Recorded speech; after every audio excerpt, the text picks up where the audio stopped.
ఇంకా లంజే కొడుకు ఏమంటున్నాడు, ఆడపిల్లకాయలు ఎలా ఉన్నా కానీ ఇతనికి ప్రాబ్లం లేదండి. గరికపాడి గారికి, శివాజీ గారికి, ఇంకెవరైతే పద్ధతిగా ఉండండమ్మా అని చెప్తున్నారో వాళ్ళకి ప్రాబ్లం అంట. ఇతనికి ఎందుకు ప్రాబ్లం లేదు అతనే చెప్పాడు. ఏమన్నాడు, ఆడపిల్లకాయలు ఎలా ఉన్నా నాకు ప్రాబ్లం లేదు, ఎందుకంటే నేను మొగాన్ని కాబట్టి నేను చూసి ఆనందిస్తా, నా ప్రాబ్లం లేదు అంటున్నాడు. అలాంటి వాటికి మనం సపోర్ట్ చేయటం. ఆడవాళ్ళని గొడ్లు ఎత్తుకొని తిరగమంటున్నాడు, అది వీళ్ళ స్వేచ్ఛనని చెప్తున్నాడు.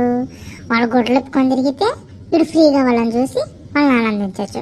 పన్నెండుగా బట్టలు వేసుకొని తిరిగారు అనుకో, వీడికి చూడడానికి ఛాన్స్ ఉంటుంది కదా, వీడికి ఎక్కడ ఛాన్స్ ఉంటుంది? అది వీడి అమ్మని, వీళ్ళ అక్కని, వీళ్ళ చెల్లిని ఇప్పుకొని తిరగమంటాడు. అలాగా వాళ్ళ అమ్మ వాళ్ళు తిరగకూడదట. వాళ్ళ అమ్మ చీరలు కట్టుకోవాలి, వాళ్ళ అక్క చీరలు కట్టుకోవాలి. చీరలనే కాదు, ఏదైనా మంచిగా బట్టలు వేసుకోవాలి.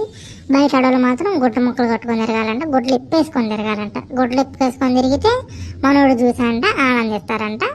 ఆ లంజా కొడుక్కి అంతమంది ఫాలోవర్స్, లైకులు, ఎంకరేజ్ చేయటం. దానికి ఎంతమంది లైకులు? ఆ వీడియోకి 82,508 లైకులు. ఏంది వాడు ఈ విధంగా చెప్పినందుకు? ఆ విధంగా చెప్తుంటే నచ్చింది. ఇప్పుడు వాడు చెప్పిన మాటలు లైక్ గుడ్ వాళ్ళందరూ దానికి ఇష్టపడ్డట్టే కదా, వాడిని ఆ రకంగా ఎంకరేజ్ చేయబట్టే కదా వాడి నోటికి ఎంత వస్తే అడ్డు అదుపు లేకుండా మాట్లాడుతుంది.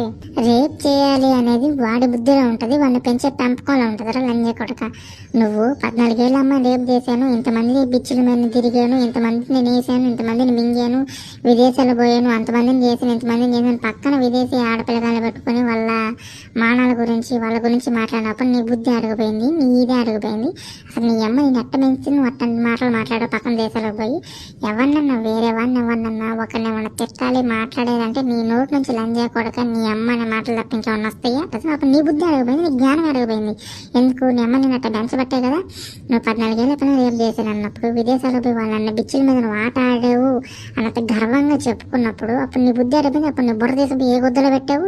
నువ్వు వ్యూస్ కోసం, లైక్స్ కోసం, నీకొచ్చే ఈ డబ్బుల కోసం, ఈ కక్కుర్తి ముష్టి డబ్బుల కోసం, ఈ ఇన్స్టాగ్రామ్లో, యూట్యూబ్లో ఇట్లాంటి వీడియోలు పెట్టి బతికే ముష్టి ముంజా కొడుకువి నువ్వు వచ్చి ఇప్పుడు ఇట్లాంటి వాళ్ళ గురించి చెప్పడం. ముందు నీ బతుకు నువ్వు సక్కంగా ఏడ్చి, నీ బతుకు నువ్వు సక్కంగా బతికి నువ్వు పక్కన చెప్పు.